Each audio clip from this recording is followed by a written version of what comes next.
अस्सलाम वालेकुम, very happy good morning, welcome to सुनो पाकिस्तान। मैं हूं आपके साथ जमील सुखेरा और मैं हूं आयशा जुल्फिकार। आज हिना नियाजी की गैर मौजूदगी में उनकी जगह मेजबानी के फराइज मैं अदा करूंगी। तो जमील, प्रोग्राम का आगाज करें। बिल्कुल जनाब, सबसे पहले बड़ी खबरों पर नजर डालते हैं। बिल्कुल। तो आपको बताएं कि कल की जो कार्रवाई रही कोर्ट्स की, उस हवाले से हम बात करेंगे। सुप्रीम कोर्ट की जानिब से इमरान खान की गिरफ्तारी गैर कानूनी करार दे दी गई। पीटीआई क़यादत और कारकुनों की गिरफ्तारियों का सिलसिला लेकिन ना रुक सका और पीटीआई पर पाबंदी का हामी नहीं हूं, नैब को बंद करना होगा। बिलावल ने कल प्रेस कॉन्फ्रेंस में खरी खरी सुना दी। इस हवाले से बिलावल ने तो खरी खरी सुनाई है, लेकिन उनकी कुछ और बातों के हवाले से भी हम बात करेंगे। लेकिन साथ साथ आपको ये भी बताएं कि सियासी कशीदगी में डॉलर की बेकाबू उड़ान, महंगाई का तूफान और मौजूदा सियासी और मुआशी हालात लोगों में डिप्रेशन का सबब बन रहे हैं। हमने जो भी हालात देखे जमील गुज़श्ता 3-4 रोज में, वो कहीं ना कहीं डिप्रेशन की भी एक वजह थी, बहुत ज्यादा। क्योंकि हम अक्सर ये डिस्कस करते हैं कि जब आपके मुल्क में महंगाई हो, बेरोजगारी हो, लोगों को आटे के लिए लंबी लंबी लाइनों में लग के खड़ा होना पड़े, तो फिर लोगों में डिप्रेशन बढ़ता है। तो इस पर भी हम बात करेंगे, लेकिन मेरे ख्याल से सबसे बड़ी खबर की बात कर लेते हैं। मैं आपको सेकंड करना चाहूंगा आपकी इस बात को, डिप्रेशन, क्योंकि हम ऑलरेडी एक डिप्रेशन में थे। इन्फ्लेशन रेट बहुत हाई है और बेरोजगारी भी बहुत ज्यादा मुल्क में बढ़ रही है। और ऐसे में जब जलाओ घेराव होना शुरू हो जाए, सड़कें बंद होना शुरू हो जाए, स्कूल कॉलेजेस बंद हो जाए, आपके नेटवर्क्स बंद हो जाए, आपका इंटरनेट एक्सेस खत्म हो जाए, और ऐसे में फिर डिप्रेशन मजीद बढ़ जाता है। अब इस डिप्रेशन पर हम तफसील से बात करेंगे आगे चलकर। ये ऐसा टॉपिक है ना डिप्रेशन का कि हम इस पे पूरा प्रोग्राम भी करें ना तो वो भी कम है। बिल्कुल। अब मुझे तो ये लग रहा है हम स्टोरीज पे जाने से पहले डिप्रेशन पर ही बात कर लेते हैं जो मुल्की हालात हुए हैं। लेकिन जनाब, सबसे पहले हम इमरान खान साहब की गिरफ्तारी के हवाले से बात करेंगे, जिसको कल गैर कानूनी करार दे दिया गया सुप्रीम कोर्ट की जानिब से। तो गैर कानूनी करार देते हुए उनकी फौरी रिहाई का हुक्म दिया गया। इमरान खान को इस्लामाबाद हाई कोर्ट से दोबारा रुजू करने का हुक्म दिया गया। इस्लामाबाद हाई कोर्ट आज केस की समाअत करेगा और चीफ जस्टिस साहब का कल कहना था कि इस्लामाबाद हाई कोर्ट जो फैसला करेगी वो आपको मानना पड़ेगा। बिल्कुल। इस हवाले से अमन अमान को यकीनी बनाने के हवाले से भी कहा गया। चीफ जस्टिस पाकिस्तान उमरता बंदियाल की सरबराही में 3 रुकनी बेंच ने दरख्वास्त की समाअत की। जस्टिस मोहम्मद अली मजहर और जस्टिस अतहर मिनल्ला भी बेंच में शामिल थे। नैब ने कानून अपने हाथ में क्यों लिया? जस्टिस अतहर ने नैब से ये सवाल किया और कहा कि नैब ने अदालत की है, किसी को हाई कोर्ट, सुप्रीम कोर्ट या एहतसाब अदालत से गिरफ्तार नहीं किया जा सकता। हालांकि इस पर रद्द-ए-अमल भी बहुत सामने आया है सियासी रहनुमाओं की जानिब से, लेकिन बहरहाल इमरान खान की गिरफ्तारी से अदालती वकार मजरू हुआ, ये भी कहना था चीफ जस्टिस साहब का। और ये भी कहा उन्होंने कि अगर ऐसे गिरफ्तारियां होने लगी तो मुस्तकबिल में कोई अदालतों पर एतबार नहीं करेगा। बिल्कुल। जस्टिस अतहर मिनल्ला ने बड़ा वाज़े ये पैगाम दिया और साथ ही साथ नैब के वारंट की कानूनी हैसियत नहीं है, इसकी तामील का जायजा भी लेंगे, ये भी रिमार्क्स सामने आए। जस्टिस अतहर मिनल्ला ने अपने रिमार्क्स में ये भी कहा कि नैब ने सारा इल्ज़ाम वफाकी हुकूमत पर डाल दिया है।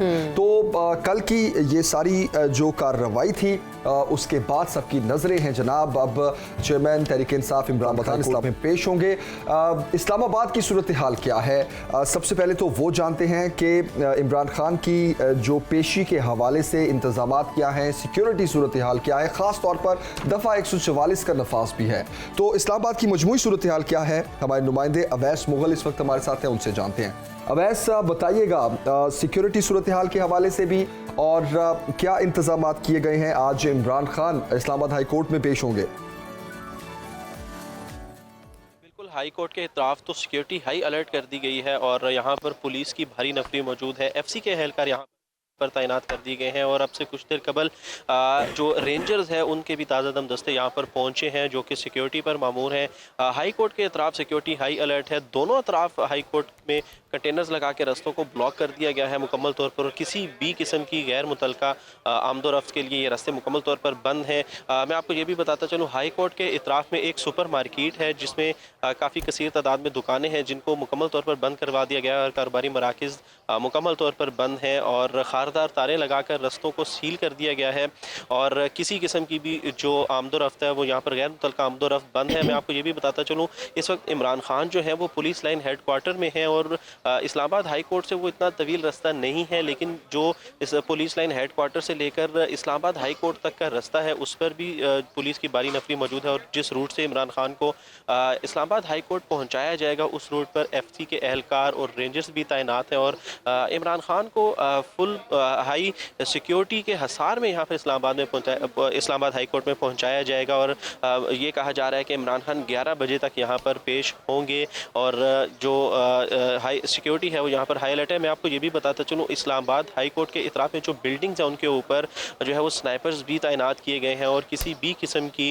जो यहाँ पर सिक्योरिटी के हालात हैं उनसे निपटने के लिए पुलिस के तादादम दस्ते। अच्छा अवैस, इमरान खान सिक्योरिटी थ्रेट्स का तो जिक्र बहुत करते रहे हैं और इसी सिलसिले में हम देख भी रहे हैं कि आज भी काफ़ी सख्त सिक्योरिटी की जा रही है। क्या PTI की सीनियर क़यादत भी यहाँ पे आएगी? हालांकि कुछ तो गिरफ्तार भी हुए थे और कुछ का ये था कि वो इमरान खान के साथ ही रहेंगे। अदालत की जानिब से भी कुछ अहकामात सामने आए थे कि उनके करीबी लोग 10 लोग गालिबन उनके साथ रह सकते हैं। तो क्या ये इम्कान है कि PTI की सीनियर क़यादत भी आज अदालत में आएगी?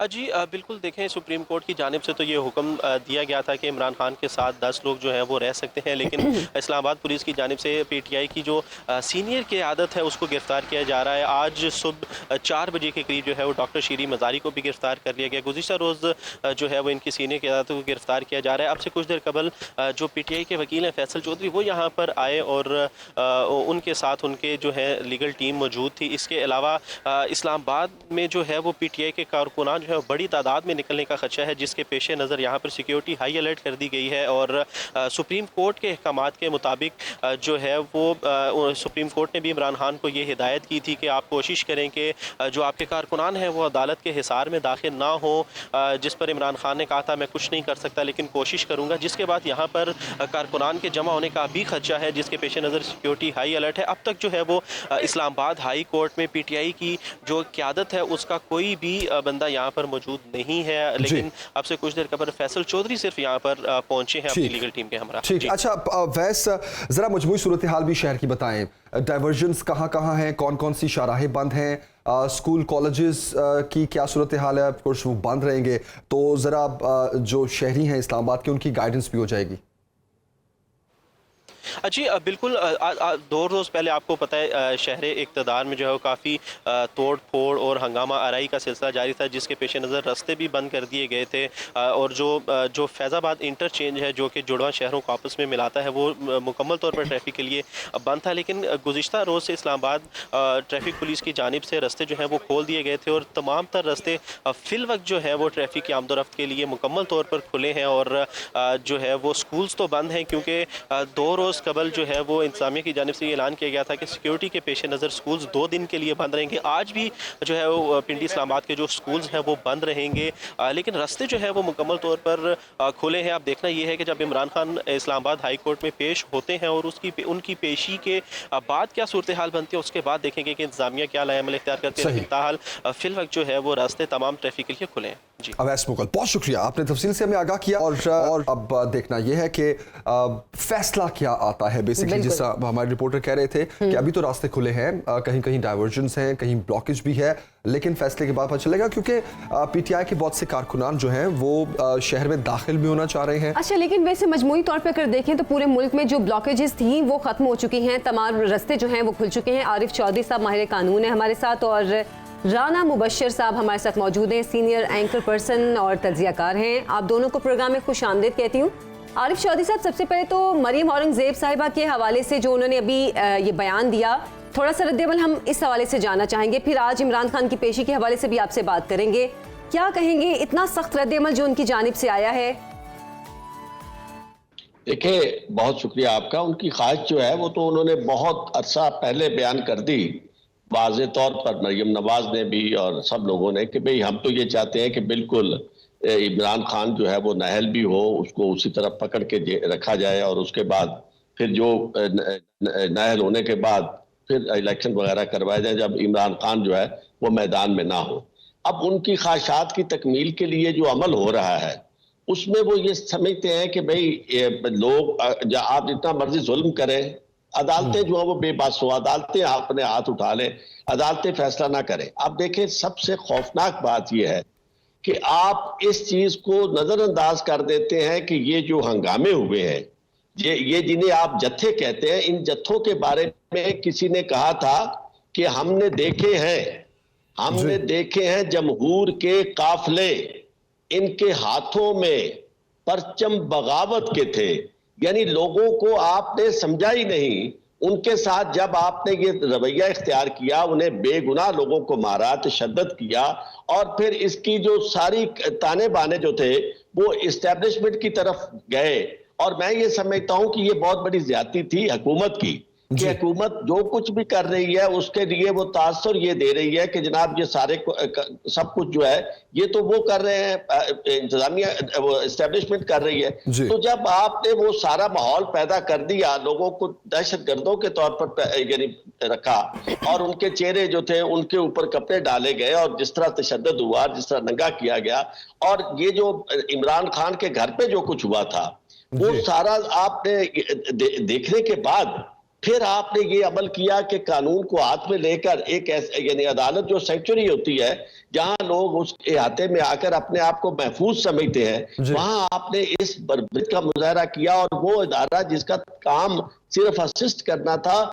पुलिस को, बराह रास्त आके गिरफ्तार कर रहा है, जबकि उनके पास वारंट है, और जिसके पास वारंट है वो वहां मौजूद नहीं, और वारंट जो है वो भी इंतहाई मशकूक में 1 मई को जिस दिन छुट्टी का दिन है वो किया। अब उसके बाद फिर आप ये कि जनाब देखिए कि रोका नहीं गया, आपने इमरान खान को गिरफ्तार कर लिया, के सारे साथियों को गिरफ्तार कर दिया। लेकिन नैब का भी तो मौक़िफ़ तारिक साहब के इमरान खान साहब को बहुत मर्तबा बुलाया गया, लेकिन वो हाजिर ही नहीं होते थे।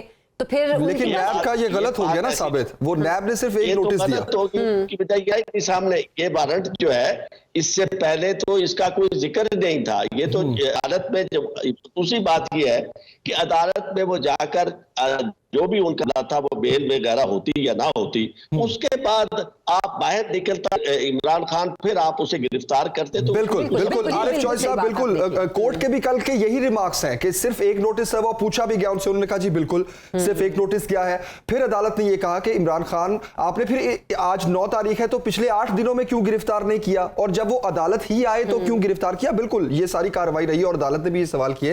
राना मुबशिर साहब, आपकी तरफ आऊंगा मैं। ये अदालतों की बेतौकीरी की जहां बात की जाती है, आप देखें मरियम औरंगजेब की कल की प्रेस कॉन्फ्रेंस है, मरियम औरंगजेब साहिबा ने कहा कि ढाल बन रही हैं अदालतें इमरान खान के लिए, और जब मुजरिमों के लिए इस तरह के फैसले आएंगे तो ये अदालतों की बेतौकीरी है। और अदालत ये कह रही है कि जब आप अदालतों में से बंदे पकड़ेंगे तो बेसिकली ये अदालतों की बेतौकीरी है। तो ये जो पिंग पोंग गेम एक चल रही है, राना साहब आपके ख्याल में ये किस पर जिम्मेदारी आती है इसकी? देखिए, जिम्मेदारी तो पॉलिटिशियंस पर ही आती है, और उसका रीजन ये है कि पॉलिटिशियंस जो है बहुत ही बाहर जाके आधी विकेट पे जाके खेल रहे हैं। आई वुड से जब आधी विकेट पे जाके आप तो हर एक को प्रेशराइज करने की कोशिश करेंगे, चाहे अगर पिंडी से आपकी मर्जी की चीज ना हो रही हो तो आप पिंडी को प्रेशराइज करना शुरू कर देते हैं। अगर अदालतों से कोई चीज आपकी मर्जी की ना हो रही हो तो जनाब आप जजेस को प्रेशराइज करना शुरू कर देते हैं। सो ऐसी सिचुएशन बन गई है, ये ऐसी एक प्रॉब्लम बन गई है। मेरे ख्याल में इसकी एक लाइन ड्रॉ होनी चाहिए, और अगर ये लाइन ड्रॉ नहीं हुई तो आइंदा आने वाले दिनों में बहुत मुश्किलात पैदा हो जाएगी। और लोगों ने नजरें लगाई हुई थी पॉलिटिशियंस से कि, और वो चाहते ये थे कि पॉलिटिशियंस जो है उनसे कोई उम्मीदें लगा के रखी हुई थी कि जनाब पॉलिटिशियन से कोई ना कुछ मिलेगा, मासेस को रिलीफ मिलेगा। वो मुझे नजर नहीं आ रहा कि वो सेटिस्फाइड होंगे लोग जो है, कि यहाँ पे किसी के पास वे फॉरवर्ड नहीं है, किसी के पास ये नहीं है कि जनाब वो किस तरीके से मसाइल का हल निकाले। डिसेप्शन है, प्रेशर करने वाली प्रेशराइज करने वाली टैक्टिक्स हैं, और बस हर एक जो है इसी चक्कर में है कि जनाब मेरे पास ताकत ज्यादा है, मेरे पास पावर ज्यादा है। चाहे कोई कहे जनाब कि मेरे पास स्ट्रीट पावर ज्यादा है, कोई कहता है मैं हुक्मरान हूं तो मेरे पास जनाब पावर ज्यादा है। So it's like a situation जो कि अनएंडिंग जहां पे एक सिचुएशन बनी हुई है। सो आई पर्सनली थिंक कि ये पॉलिटिशियन जो है हम चाहते ही हैं कि जनाब डेमोक्रेसी रहे, डेमोक्रेसी चलती रहे, कि उसमें सबसे ज्यादा फायदा हम लोगों का, हम जर्नलिस्ट का सबसे ज्यादा फायदा है डेमोक्रेसी में। लेकिन अगर डेमोक्रेसी इसी तरह हम लोगों को करती रही, हम लोगों के साथ हमें जनाब यहाँ पे डिस्करेज होते रहे हम लोग, और हमारी उम्मीदें जो है डिमिनिश होती रही, तो मेरे ख्याल में एक नाउमीदी की जो फिजा है, नाउमीदी की आप बात करें राना साहब, अगर आप मौजूदा हालात में जो मौजूदा लीडरशिप है, आप उसके किरदार को किस तरह देख रहे हैं? क्योंकि ऐसा लगता है कि जैसे लीडर्स कहीं पीछे रह गए हैं, इस वक्त सिर्फ सियासतदान है जो सिर्फ एक अपनी चपकलशियां, अपने जो जाती अनाद है वो निकाल रहे हैं। मतलब ये एक आम इंसान की, एक आम आदमी की सोच है। आप कहाँ देख रहे हैं इस लीडरशिप को, और आगे अगर 10 सालों में हम क्या देख रहे हैं कि हम अगर पीछे झांक कर देखेंगे अपने माजी को, तो ये लीडरशिप जो है ये तारीख में कहाँ होगी? तो बड़ा अच्छा क्वेश्चन है आपका कि लीडर्स और पॉलिटिशियन में बड़ा फर्क है। लीडर तो वो होता है जो दीवार के पीछे भी जो कुछ होने वाला है या हो रहा है उसको समझ जाता है और उसकी एक लॉन्ग टर्म प्लानिंग होती है। सो पॉलिटिशियन जो है वो तो डे टू डे चीजों पे ज्यादा स्ट्रेस करते हैं, इन्वॉल्व होते हैं। सो आई पर्सनली थिंक मेरे ख्याल में हमारे पास लीडरशिप की कमी है यहाँ पे, और लीडरशिप यहाँ पे है नहीं है, और जो हमारे पास है ऑप्शंस उसी पे हम गुजारा कर रहे हैं, उसमें हम कोशिश करते हैं कि which is the better option, so we go better option instead कि हम देखें कि भाई कोई नई लीडरशिप आ सकती है या नहीं। लेकिन एक चीज बड़ी इंपॉर्टेंट है, जरा जहन में रखिएगा कि हमारे जो मेन स्ट्रीम के लीडर्स हैं उनकी एजेस जो है अगर आप देखें तो वो कोई 70 है, कोई 70 प्लस है या क्लोज टू 70 है।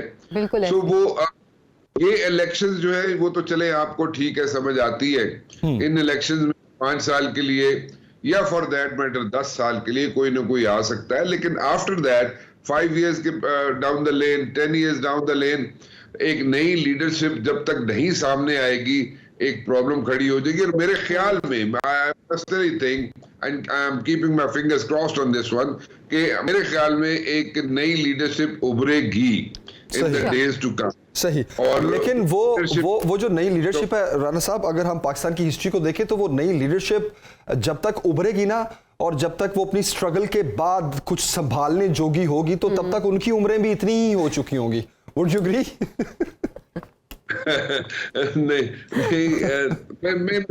May be you are right, या फिर ये कह ले कि जब तक उनकी बारी आएगी तब तक उनकी उम्रें भी इतनी हो चुकी होंगी, मौका मिलेगा। नहीं, बारी मेरे ख्याल में जल्दी आ जाएगी, क्योंकि 5 साल 10 साल ਦੇ ਅਰਸੇ ਦੇ ਵਿੱਚ ਉਹਨਾਂ ਦੀ ਐਡੀ ਉਮਰਾਂ ਨਹੀਂ ਹੋਣ ਲੱਗੀਆਂ, ਉਹ बच बचेगी। अच्छा, ओके, आपका इशारा किस तरफ है मैं बिल्कुल समझ गया हूं। हम इस पर भी तफसील से बात करेंगे, एक ब्रेक के बाद आते हैं। पाकिस्तान के इमेज की खास तौर पर बात करेंगे, इकोनॉमी सूरत-ए-हाल पर बात करेंगे, और कानूनी पेचीदगियों के हवाले से भी बात करेंगे, क्योंकि नैब तरामीम के बाद अब नैब के इख्तियारात क्या है और कहां इख्तियारात से तजावुज किया गया, इस पर भी हम तफसील से बात करेंगे। एक ब्रेक के बाद हाजिर होते हैं।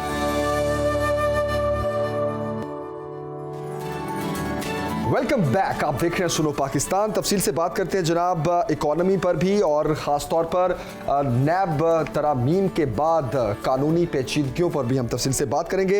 आरिफ चौधरी साहब माहिर कानून हमारे साथ हैं, राना मुबशिर साहब हमारे साथ हैं, और खुरम शहजाद साहब इकोनॉमिस्ट हमें ज्वाइन कर चुके हैं। उनसे हम बात करेंगे कि डॉलर जो बेकाबू हुआ, और ओपन मार्केट में भी और इंटर मार्केट में भी 300 का जो फिगर है वो अबूर किया, और डॉलर की इस कदर ऊंची उड़ान के बाद की जो सूरत हाल है वो कितनी गंभीर हो सकती है, क्योंकि 2 दिन पहले ही जो ब्लूमबर्ग की रिपोर्ट है वो बहुत अलार्मिंग थी पाकिस्तान के लिए, हमने इस हवाले से ब्रेकिंग भी की थी, बल्कि हमने ट्रांसमिशन कर रहे थे उस पर भी हमने इस हवाले से काफी हवाले भी दिए कि भाई उसके बाद पाकिस्तान की अब क्या सिचुएशन होगी, क्योंकि IMF का कर्ज मिल नहीं रहा और पाकिस्तान पे कर्ज चढ़े हुए हैं, हालात इतने कशीदा हैं, गंभीर हैं कि अल्लाह हमें इनसे निकाले, इस परेशानी से निकाले। तो डॉलर के हवाले से, बल्कि जमील मैं एक चीज़ भी शेयर करना चाह रही थी, मेरे कोई रिलेटिव है, उन्होंने डॉलर खरीदे 5 लाख के सिर्फ 1700 डॉलर। 5 लाख के 1700 डॉलर, 5 लाख के 1700, ये तो बड़ा अच्छा रेट मिल गया। ये तो बड़ा अच्छा रेट मिल गया उनको। 294 का डॉलर उनको पड़ा। अच्छा, मेरा ख्याल है 3-4 दिन जब लेकिन डॉलर था भी कुछ इस रेट पे, कल ओपन मार्केट में 310, 315, 320 अच्छा। रुपए का डॉलर एक हुआ था इंटरबैंक में, और इंटरबैंक नहीं, सॉरी, ओपन मार्केट में। और ज्यादातर तो ये होता है कि आप कॉल करते हैं जी डॉलर चाहिए, वो कहते हैं ही नहीं। हाँ, अब है तो नहीं मतलब डॉलर। जब आपके मुल्क में ही डॉलर नहीं है, जब आपके रिजर्व्स ही नहीं है डॉलर के, तो फिर कहाँ से आपको डॉलर मिलेंगे? मेरा ख्याल है हम अपने गेस्ट से बात कर लेते हैं। बिल्कुल। हम जी। खुर्रम शहजाद साहब की जाने से पहले हम आरिफ चौधरी साहब के पास, खुर्रम शहजाद साहब हमें ज्वाइन कर चुके हैं। खुर्रम साहब, बहुत शुक्रिया ज्वाइन करने के लिए सर, गुड मॉर्निंग। मैं जानना चाहूंगा कि अभी 2-3 दिन पहले ही ब्लूमबर्ग ने जो अपनी रिपोर्ट जारी की पाकिस्तान के हवाले से, उसमें हालात कुछ अच्छे नहीं थे, और IMF बेल आउट पैकेज अगर हमें नहीं मिलता तो हमारे डिफॉल्ट करने के खदशात भी बढ़ जाएंगे। तो ऐसे में पिछले 2 दिन में जो मुल्की हालात हैं, डॉलर की ऊंची उड़ान है, आने वाले दिनों में आप मजीद क्या मुश्किलात देख रहे हैं पाकिस्तान की मईशत में? जी अस्सलाम वालेकुम। देखें, बात यह है कि मुश्किलात तो हैं, अभी भी हैं और जो है आपने अगर महंगाई देखी है तो महंगाई मेरे ख्याल में हमारे यहाँ तकरीबन ऑल टाइम हाई पे है, और उसमें 36% लास्ट जो है वो महंगाई की शराई है, और अगर आप फूड इन्फ्लेशन देखें तो वो तकरीबन 50% के करीब है। बिल्कुल। तो ये हम वो जो है वो नंबर्स देख रहे हैं, वो ये शायद हमने अपनी लाइफ टाइम में नहीं देखे इतने ज्यादा। लेकिन डेफिनेटली देखें, एक तो ये है कि ना सिर्फ हमारे यहाँ पूरी दुनिया में महंगाई है, बट हमारे यहाँ इश्यूज आपको पता है, पॉलिटिकल इंस्टेबिलिटी बहुत ज्यादा हो गई है। पॉलिटिकली जो है ना चीजें बहुत खराब हुई हुई हैं, जिसकी वजह से इकोनॉमिक जो पॉलिसी होती है ना उस पर ध्यान नहीं होता, या उस पर वो उस तरह से हम जो है वो काम नहीं कर पाते। तो नेचुरली उसका इम्पैक्ट ये होता है कि हमारे यहाँ रिजर्व्स भी हमारे यहाँ गिरते हैं, हमारे यहाँ फिस्कल डेफिसिट भी होता है, रेवेन्यू भी कम होता है, हमारा खर्चे भी ज्यादा होते हैं। तो जहाँ तक डिफॉल्ट की बात है तो इंशाल्लाह डिफॉल्ट का तो इतना इशू नहीं है, बट डेफिनेटली हमारी जो है अगर IMF के साथ बात नहीं बनती, जो कि मुझे नहीं लगता कि ऐसा कोई इशू होना चाहिए, लेकिन ऑफ कोर्स IMF के साथ बात बननी है, और हमने जो IMF प्रोग्राम में जाना है, चाहे ये गवर्नमेंट जाए, दूसरी गवर्नमेंट जाए, कोई भी आए गवर्नमेंट, नई गवर्नमेंट हो जाए, जाना जरूरी है, क्योंकि हमने 2 साल की जो अदायगियां हैं वो हमारी बहुत ज्यादा है, तकरीबन 50 अरब डॉलर के करीब है। अच्छा। और इस वक्त हमारे यहाँ रिजर्व जो है तकरीबन 5 अरब डॉलर के करीब हमारे पास अच्छा, है। खुर्रम तो साहब, आपको एक चीज जरा क्लियर कर दें मुझे। हम तरक्की पजीर मुल्क हैं, हमारे हालात ऐसे हैं, हमें समझ आ रही है कि मुआशी सूरत हाल भी ऐसी है, पॉलिटिकल सिचुएशन भी ऐसी है, और बाकी दुनिया में भी महंगाई बढ़ रही है। अमेरिका में अब जो 3 या 4 बैंक करप्ट हुए हैं, उनकी जो सिचुएशन रही है, अगर वहां पर महंगाई ज्यादा बढ़ी है तो क्या उसका असर भी हम जैसे तरक्की पजीर मुल्कों पे होगा? देखें, इंटरनेशनल जो प्राइसेस होती है ना उसका इम्पैक्ट ज्यादा होता है। मिसाल के तौर पे अगर तेल की कीमतें यहाँ से बढ़ती हैं बहुत ज्यादा, तो उसका असर डेफिनेटली हमारे पास आएगा। अगर इंटरनेशनली जो है गंदम की कीमतें बढ़ती हैं तो उसका इम्पैक्ट हमारे पास आएगा। अगर इंटरनेशनली दालों की कीमतें बढ़ती हैं या और किसी फूड की कीमत बढ़ती है, तो मेरा उसका सवाल impact पूछने आएगा। का मकसद कुछ ये भी था खुर्रम साहब कि हम पे असर किस चीज का ज्यादा होगा? हमारे पास डॉलर रिजर्व्स नहीं है, इसका ज्यादा असर होगा, या अमेरिका में महंगाई बढ़ रही है, शरह सूद बढ़ रही है, उसका असर हम पे ज्यादा होगा? देखिए, मैं वही कह रहा हूँ कि अगर इंटरनेशनली कमोडिटी की कीमतें बढ़ती हैं ना, अमेरिका में कोई कुछ भी हो जाए उसका इम्पैक्ट जो है डेफिनेटली आता है, क्योंकि दुनिया की बहुत बड़ी इकोनॉमी है आज भी वो। तो अगर इंटरेस्ट रेट्स बढ़ते हैं, जैसे शरह सूद जो है ना वो काफी ज्यादा बढ़ गई है, अमेरिका में भी और यूरोप में भी बढ़ाई, सब ने बढ़ाई, क्योंकि आपको पता है कोविड के बाद से जो है एक महंगाई का तूफान आया, क्योंकि उससे पहले उन्होंने बहुत ज्यादा डॉलर जो है वो मार्केट में लोगों को दिया ताकि लोग अपने जो है वो मामला जो है वो चला सकें। तो उसकी वजह से महंगाई हुई। जब लोगों के हाथों में पैसा आता है, डॉलर आता है, तो महंगाई होती है, क्योंकि वो खर्च करते हैं, खर्च जब करने जाते हैं और पीछे से सप्लाई कम आ जाए तो महंगाई बढ़ती है। तो डेफिनेटली जब अमेरिका में या किसी भी बड़ी इकोनॉमी यूरोप में अगर शरह सूद बढ़ता है तो उसका भी इम्पैक्ट आता है, और कमोडिटी प्राइसेस बढ़ती हैं तो उसका भी इम्पैक्ट आता है। डेफिनेटली हमारे पास इशू ये होता है, आपकी बात बिल्कुल सही है, कि डॉलर्स हमारे यहाँ कम होते हैं, हम रिजर्व जो है एक्सपोर्ट से इतना ज्यादा रिजर्व नहीं कमा पाए आज तक, जिसकी वजह से हमारे यहाँ रिजर्व से या इन्वेस्टमेंट से वहां से इन्वेस्टमेंट नहीं ला पाए अपनी पॉलिटिकल इश्यूज की वजह से और इकोनॉमिक इश्यूज की वजह से, और जो है एक्सपोर्ट्स नहीं बढ़ा पाए, जिसकी वजह से रिजर्व नहीं बढ़े। जब रिजर्व नहीं बढ़ते आपके, तो डेफिनेटली आपकी जो कुव्वत खरीद है या इस्तात है अपनी इकोनॉमी को चलाने की या दुनिया के साथ ट्रेड करने की, वो कम हो जाती है। तो नेचुरली आपके यहाँ कर्जे लिए जाते हैं तो उसको भी फिर पूरा नहीं किया जाता। खुर्रम साहब, मैं लास्ट कमेंट चाहूंगा। मैं छोटा सा एक स्टूडेंट हूं इकोनॉमी का, 2-3 चीजें आपके सामने रखूंगा। शरह सूद बढ़ने से एक तो इम्पैक्ट ये आता है कि महंगाई काबू में आती है, लेकिन फॉरेन इन्वेस्टमेंट चूंकि उस तरीके से नहीं आती, ये बात बिल्कुल दुरुस्त है। महंगाई जो है वो थोड़ी कंट्रोल हो जाती है, जिस तरह आयशा ने कहा same is the case with America और यूरोप में भी, क्योंकि जिस तरह उन्होंने इंटरेस्ट रेट बढ़ाया just to control the inflation. दूसरी जानिब है हमारे कर्जे। अब जैसे ही हमारे पास रिजर्व्स नहीं होंगे ऑफ कोर्स, और फिर रुपए की बेकदरी होगी तो हमारे कर्जे बढ़ जाएंगे। लेकिन तीसरी तरफ सूरत हाल ये है कि एक तो हम IMF के पास नहीं जा पा रहे और दूसरी तरफ एट द सेम टाइम हम रूस से मुआहदों की कोशिश कर रहे हैं। तो आपको क्या लगता है कि रूस से मुआहदा अगर पहले हो जाता है तो क्या उसके कोई मस्बत असरात पड़ेंगे हमारी मईशत पर? जी देखिए, बात ये कि रूस के साथ मुआहदा होता है और हमें तेल सस्ता मिलता है। देखिए, एक तो है ना, तेल की कीमत मार्केट में अगर चल रही है मिसाल के तौर पर $75 और हमें रूस से मिल जाता है $50 का या $45 का, तो फिर तो बहुत फायदा होगा, क्योंकि रूस से तेल लाने के ट्रांसपोर्ट भी तो बहुत ज्यादा है ना, बहुत दूर है रूस तो निस्बत जो है वो UAE के या सऊदी अरेबिया के या और दूसरे जो मिडिल ईस्टर्न कंट्रीज है, तो डेफिनेटली हमें फायदा होगा। लेकिन अगर कीमत हमें बहुत ज्यादा मिलती है या कम नहीं मिलती तो डेफिनेटली बहुत ज्यादा कोई फायदा नहीं होगा।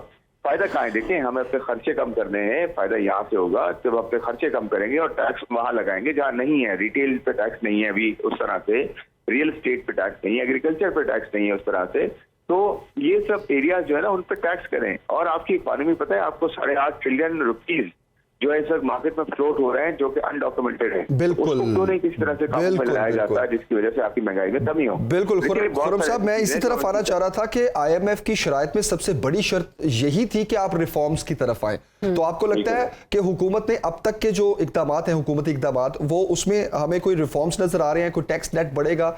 आपको लग रही है ऐसी कोई सिचुएशन? नहीं जी, मुझे अभी तक तो ये लगा है कि जो हुकूमत है, जो भी हुकूमत आई है उसने अवाम पे जो है सारा बर्डन डाला है, अवाम पे जो है उसने महंगाई की है। उसने ये कहा कि जी रुपये को जो है महंगा कर दो, सस्ता कर दो, और एनर्जी को महंगा कर दो, पेट्रोल को महंगा कर दो, सब कुछ अवाम पे तो डाला गया। टैक्सेस लगा दो उसी पे जिस पे टैक्स लगा हुआ है।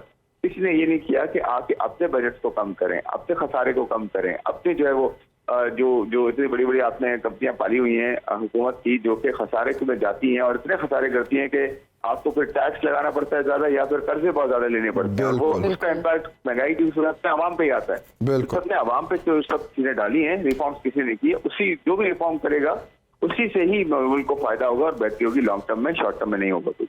बिल्कुल सही। बहुत शुक्रिया खुरम शहजाद साहब, तफसील से इस मामले पर हमने बात। आप देखें आयशा, इस सारी सिचुएशन में जिस तरह खुरम साहब भी कह रहे थे कि रिफॉर्म्स की ज़रूरत है और हुकूमत की ये अव्वलीन तरजीह होनी चाहिए, प्रेफरेंस होनी चाहिए कि हम रिफॉर्म्स की तरफ टैक्स नेट बढ़ाएं। लेकिन ये तब होता है जब कोई एक मजबूत गवर्नमेंट बनती है। अच्छा, इलेक्शंस बहुत जरूरी हैं। इलेक्शन बहुत जरूरी है। इस पे ख्वाजा आसिफ ने भी गुज़श्ता रोज जो प्रेस कॉन्फ्रेंस की थी, उन्होंने कहा कि एक दिन में एक ही इलेक्शन होना बहुत जरूरी है और अगर हम इलेक्शन की तरफ नहीं जाते तो मुल्क के हालात मजीद भी खराब हो सकते हैं। लेकिन इस पे एक और जो चीज़ हमने देखी, हम इकोनॉमी पे बात कर रहे थे कि एक जो इंटरनेशनल कॉफ़ी चेन यहाँ पर उसका खुला था, तो उसके बाद वहाँ पे जो 2 लाइनों की बात यहाँ पे बहुत बहस चल रही थी, एक आटे की लाइन और एक कॉफ़ी जो ब्रांड है उसके बाहर लाइन थी। इस पर भी हम मजीद भी कुछ बात करेंगे। एक छोटी सी ब्रेक से वापस आते हैं, आप हमारे साथ रहिए। वेलकम बैक जनाब। तो आज जो हाई कोर्ट की पेशी है, मेरा ख्याल है पहले हम उसकी बात कर लेते हैं। और बल्कि जो इमरान खान साहब की आज पेशी है वो काफ़ी अहम भी समझी जा रही है। कितनी अहम है, आरिफ चौधरी साहब से बात कर लेते हैं। आरिफ साहब, आपके ख्याल में आज जो इमरान खान की पेशी है वो कितनी अहम है, ये समाअत कितनी अहम है? ये समाअत इसलिए बहुत अहम है कि जो जहां से बात रुकी थी वहां फिर आके शुरू होगी, क्योंकि बुनियादी तौर पर इमरान खान 2 और केसेस में बेल कराने के लिए आए थे।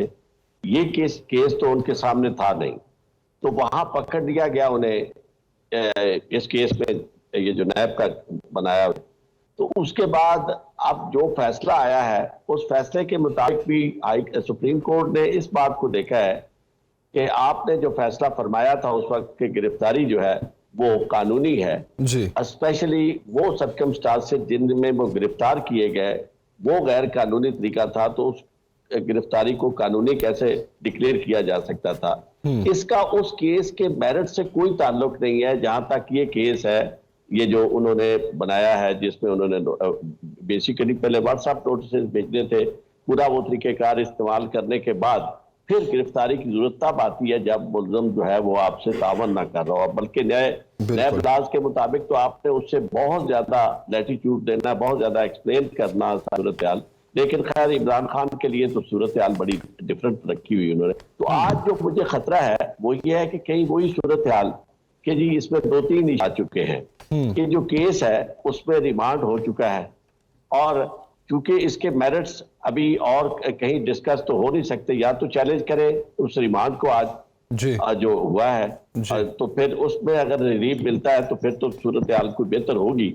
अगर वो उस पर यानी रिलीफ नहीं मिलता तो फिर वही सूरत हाल पैदा हो जाएगी जहां से ये बात शुरू हुई थी। चाहे उस वक्त हालात बिल्कुल यानी डिफरेंट अंदाज में देखे जा रहे थे, अभी डिफरेंट अंदाज में देखे जा रहे हैं, लेकिन नतायज जो है वो बिल्कुल वही होंगे। और एक चीज जो मैं थोड़ी सी अगर इससे डाइग्रेशन हो वो मैं अर्ज कर दूं कि असल चीज जो है जो सारी कोशिश की जा रही थी वो कोशिश में हुकूमत काफी हद तक कामयाब हो चुकी है, और वो कोशिश ये थी कि इलेक्ट वाला मामला जो है वो और सुप्रीम कोर्ट का फैसला जो है उसको इस तरफ ले जाया जाए, डाइल्यूट कर दिया जाए कि सारी तवज्जो और मामलात की तरफ चली जाए, इस तरफ ना आए। तो मैं ये समझता हूँ कि अब सिचुएशन जो है बड़ी वोलेटाइल है आज के दिन के हवाले से खास तौर पे। सही राना साहब, would you agree with Arif Chaudhry साहब? एक सवाल तो ये मैं पूछूंगा आपसे कि क्या सुप्रीम कोर्ट के बाद हाई कोर्ट से भी अब खान साहब को रिलीफ मिल जाएगा? और दूसरा बड़ा सवाल मैं आप दोनों के सामने रखना चाहता हूं, राना साहब आप पहले रिस्पॉन्ड कर दें। ये जो तोड़ फोड़, हंगामे, जलाओ घेराव की सूरत हाल है, इस सब की जिम्मेदारी किस पर आएगी?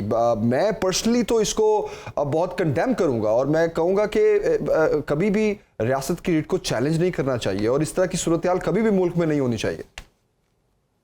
देखिए, जहां तक तोड़फोड़ का ताल्लुक है, तोड़फोड़ को कंडेम तो वर्ड जो है बड़े ख्याल में बहुत कम पड़ जाएगा। हमें कोई ऐसा स्ट्रॉन्ग ढूंढना चाहिए क्योंकि हम अपनी चीजें तोड़ रहे हैं, अपनी जो प्रॉपर उसको जनाब यहाँ पे हम डिस्ट्रॉय कर रहे हैं। So we need a strong word other than the condemnation word. Secondly देखिए, यहाँ पे लीडर्स नहीं होते ना, मॉब जब निकलता है ना बाहर, लोग जबते हैं ना बाहर और लीडर लेस निकलते हैं, जहां पे लीडर्स नहीं होते तो वहां पे एक सिचुएशन बन जाती है और वो सिचुएशन हमने देखी है। ठीक है, चाहिए ये था कि जरूर निकलते लोग, प्रोटेस्ट करते जब इमरान से गिरफ्तारी हुई, लेकिन उसके साथ साथ अगर लीडर्स जो है, इनके लीडर्स एनपीआई के लीडर्स अगर थोड़ा सा उनको कह देते कि ये आमाद दे देते थ्रू सोशल मीडिया कि भाई आप जरूर करें एहतजाज और आप जिस तरह दिल करता है एहतजाज करें, but stay from the government properties. So वो जरा अच्छा हो जाती काम, अच्छा सेंस। तो राणा साहब, लीडरशिप तो सारी गिरफ्तार कर ली, वो पैगाम किस तरह देते? शाहमूद कुरैशी को भी पकड़ लिया, असद उमर को भी। जी ना कि सारी तो नहीं ना, ऐसे जमील सारे तो नहीं ना हुई, लेकिन आप कम से कम थ्रू सोशल मीडिया आप गाइड कर देते ना प्रोटेस्टर्स को। और सेकेंडली एक और चीज जो बड़ी इंपॉर्टेंट है, जो लोग शायद उस पर इतनी तवज्जो नहीं दे रहे, दैट इज के where was the police? Police कहाँ चली गई? बिल्कुल पुलिस चली गई, पुलिस के छुट्टियां से चली गई सी पुलिस। तो यानी राणा साहब आप ये कहेंगे हमारे सिक्योरिटी इदारों की भी इसमें कमजोरी कहीं ना कहीं थी, वो कंट्रोल नहीं कर सकी थे बड़े मॉब को? देखिए, बात सुने, वहां पे होना चाहिए था ना उनको, एटलीस्ट उनकी प्रेजेंस होनी चाहिए थी। आयशा, उनकी प्रेजेंस नहीं थी। पुलिस की प्रेजेंस भी बड़ा मैटर करती है। तो आप ये कह रहे हैं कि प्लान ही ऐसा था? फौज वाले जो है ना, वो फौज वाले जो है वो जो यहाँ पे रॉयट्स को नहीं हैंडल कर सकते, और बड़ा सेंसिबली फौज वालों ने प्ले अप किया, क्योंकि अगर फौज वाले वहां पे रिएक्ट करते तो वो तो सिचुएशन बिगड़ जाती। और मेरे ख्याल में जो हॉस्टाइल इंटेलिजेंस एजेंसीज हैं या हॉस्टाइल कंट्रीज हैं, आती ये थी कि फौज के साथ क्लैश हो जाए अवाम का। सो उसको अवॉइड किया गया।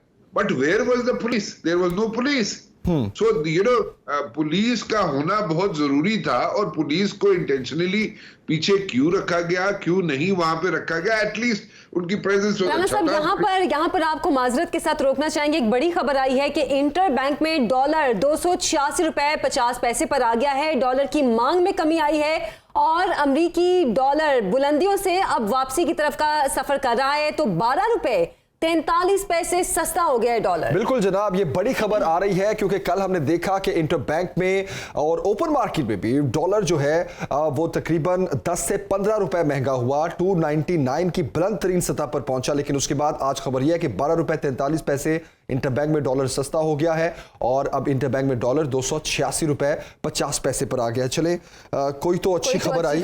बिल्कुल, क्योंकि अभी हम डॉलर को ही रो रहे थे, लेकिन चले कोई बेहतर खबर आ गई। और इसका और डॉलर की कीमत का डायरेक्टली जो इम्पैक्ट आता है फिर महंगाई पर भी, खासतौर पर इंपोर्ट एक्सपोर्ट के बिजनेस पर, एलसीज के हवाले से भी वो बहुत उसका बहुत बैड इम्पैक्ट होता है। तो ये अच्छी खबर जो है वो अपने नाज़रीन के साथ हम शेयर कर दें कि इंटरबैंक में डॉलर 12 रुपए 43 पैसे सस्ता हो गया है। राणा साहब बात कर रहे थे। जी राणा साहब प्लीज कंटिन्यू। देखिए जमील, होता ये है कि गरीबा रोजे रखे ना, अब तो दिन बड़े हो जाते हैं, तो आपने खरीदे हैं ना तो डॉलर सस्ता हो गया, नुकसान हो गया। सर मेरा आज का प्लान था खरीदने का, शुक्र है मैं बच गया। मतलब अब मैं इसकी बात खरीदूं? लेकिन मसला है डॉलर मिले भी तो सही ना। आयशा के रिश्तेदार मारे गए। ये आप ठीक कह रहे हैं। उनको महंगा मिला। बिल्कुल। अच्छा आरिफ चौधरी साहब थोड़ा कानूनी पेचीदगियों के हवाले से भी आपका कमेंट चाहेंगे। ये हालिया जो नैब तरामीम की गई हैं गवर्नमेंट की जानिब से, उसके बाद इस सारे अमल को आप किस नजर से देख रहे हैं? खास तौर पर इमरान खान की गिरफ्तारी पर जो ये बहस हो रही है कि गिरफ्तारी कानूनी थी या फिर कानूनी नहीं थी। देखिए, मैं आपको एक अर्ज करूं कि कानूनी और गैर कानूनी में दो तरह से आप इसको देखेंगे। सबसे पहली बात जो है वो ये है कि जिस जगह गिरफ्तार किया गया और जिस अंदाज से गिरफ्तार किया गया उसको गैर कानूनी कहा जाएगा। पहली बात है वो किस तरह कि हाई कोर्ट का अहाता या सुप्रीम कोर्ट का अहाता, फॉर दैट मैटर इवन दूसरी सेशन कोर्ट में उनका भी, वहां जब कोई शख्स आ जाता है और उस प्रोसेस में होता है जहां वो प्रोटेक्शन लेना चाहता है तो उसको गिरफ्तार नहीं किया जा सकता। और इसमें सुप्रीम कोर्ट की जजमेंट्स मौजूद हैं, क्योंकि वो असल में अपने आप को सुप्रीम कोर्ट की या अदालत की पनाह में देता है।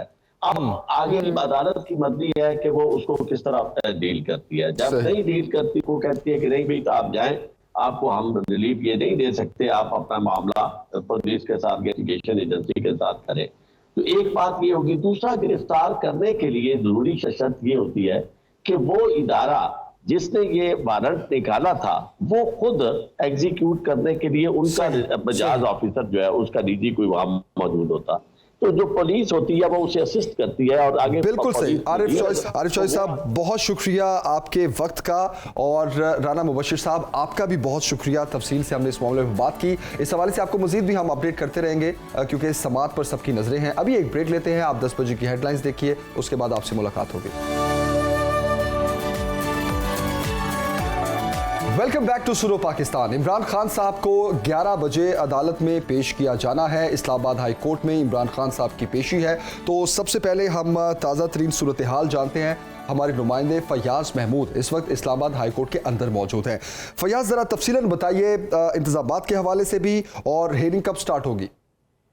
जी, आज इमरान खान की मुख्तलिफ दरखास्तों पर समाअत है, क्योंकि 11 बजे तो उनको पर्सनल अपीयरेंस के लिए अदालत ने पेश होने का हुक्म जारी कर रखा है। लेकिन उससे कबल उनकी तोशा खाना में, जिसमें उन पर चार्ज फ्रेम किया गया था, उनमें 4 मुख्तलिफ दरखास्तों पर समाअत हो रही है। अदालत ने इस वक्त ख्वाजा हारिस आर्गूमेंट्स कर रहे हैं, जिसमें उन्होंने तोशा खाना जो रेफरेंस है इलेक्शन कमीशन ऑफ पाकिस्तान की जानिब से भिजवाया गया था, उस पर एतराज उठाया और कहा है कि ये तो काबिल समाअत ही नहीं है और कानून के मुताबिक कंप्लेंट भेजी ही नहीं गई है।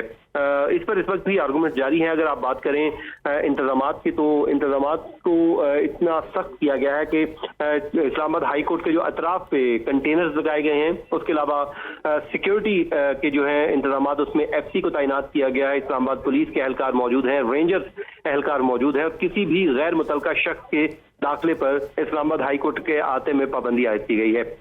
जो वकला आ रहे हैं या साइलिन आ रहे हैं, उनके भी प्रॉपर केसेस की तफसीलात चेक करने के बाद उन्हें दाखिले की इजाजत दी जा रही है। और साथ ही साथ जो मीडिया नुमाइंदगान हैं उनको भी महदूद तौर पर इजाजत दी गई है। जो फहरिस्त जारी की गई थी रजिस्ट्रार ऑफिस की जानिब से, सिर्फ उन्हीं को ही इस्लामाबाद हाई कोर्ट के कंपाउंड में दाखिल होने की इजाजत दी गई है। बाकी तमाम लोगों को आता अदालत से भी बाहर रोक दिया गया है। तो इस वक्त इमरान खान के वकील ख्वाजा हारिस कमरा अदालत में मौजूद हैं और वो तोशा खाना केस में दलाइल दे रहे हैं।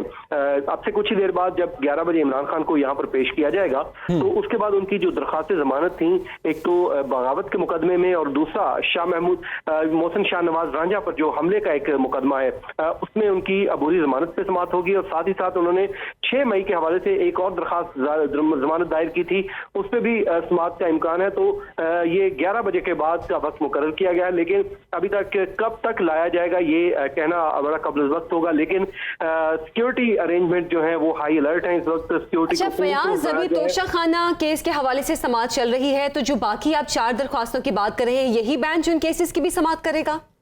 जिस वक्त चीफ जस्टिस आमिर फारूक ही इस केस की समाअत कर रहे हैं और ख्वाजा हारिस की जानिब से भी कोई एतराज नहीं उठाया गया उनके ऊपर और वही समाअत कर रहे हैं। और बाकी जो केसेस हैं वो भी चीफ जस्टिस की अदालत में ही समाअत के लिए मुकर्रर है, जो 11 बजे समाअत होगी। जी सही। अच्छा, मैं ये भी जानना चाहूँगा कि आपने जो है फयाज कल जो रिमार्क्स थे सुप्रीम कोर्ट के, उसमें चीफ जस्टिस साहब का कहना था कि इस्लामाबाद हाई कोर्ट का जो भी फैसला होगा वो आपको मानना पड़ेगा।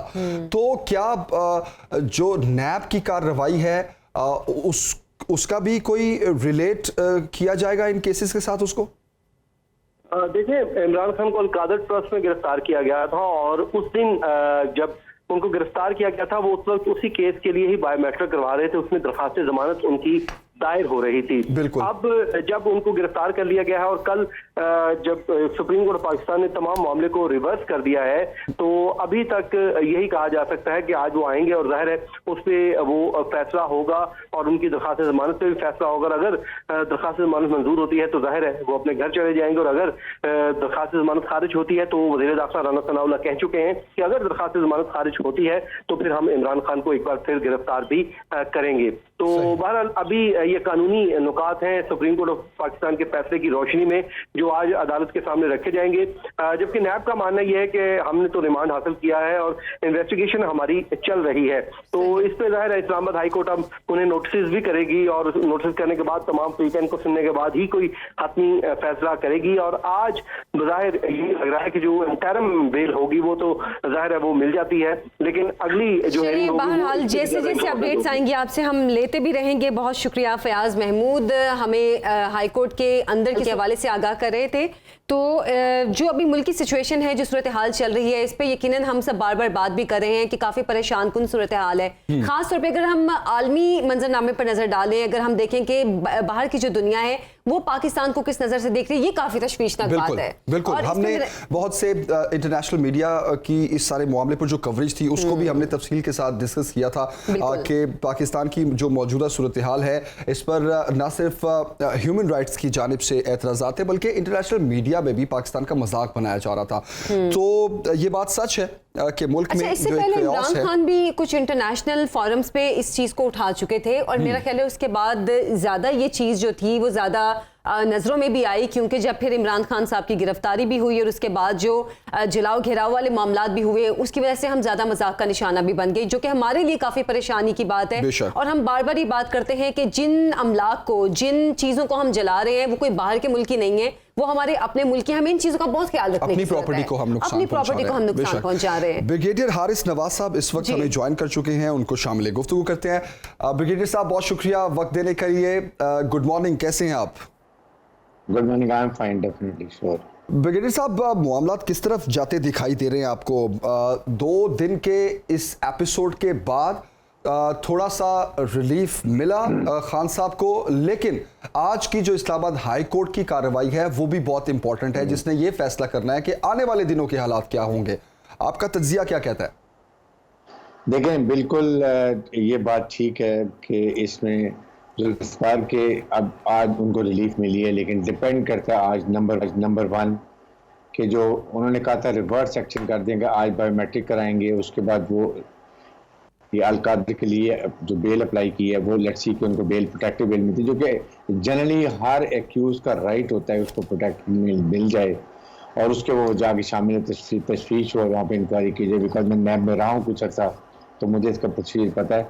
लेकिन डिपेंड ये बात ये है कि इसके बाद जो इंसिडेंट हुआ 9th और 10th मई को, जिसमें जलाओ गिराओ सब कुछ बहुत नुकसान किया गया, पब्लिक प्राइवेट प्रॉपर्टी को जाने भी ज़ाया हुई हैं, मुझे लगता है कि उसके अंदर भी इमरान खान तक की 3-4 FIR जरूर काट ली होंगी। Rana Sanaullah can go to any level.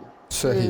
He is basically I rate him a criminal mind, और वो जिस तरीके से बात करते हैं तो जो ही यहाँ से बेल मिलेगी, या तो उनके लॉयर्स को इतना समझदार होना चाहिए कि उनको ये कहना चाहिए। अच्छा, वैसे राना सनाउल्लाह कह भी चुके हैं ब्रिगेडियर साहब कि अगर इमरान खान को इस मुकदमे में बेल मिलती है तो उनको किसी दूसरे मुकदमे में हम गिरफ्तार करवाएंगे।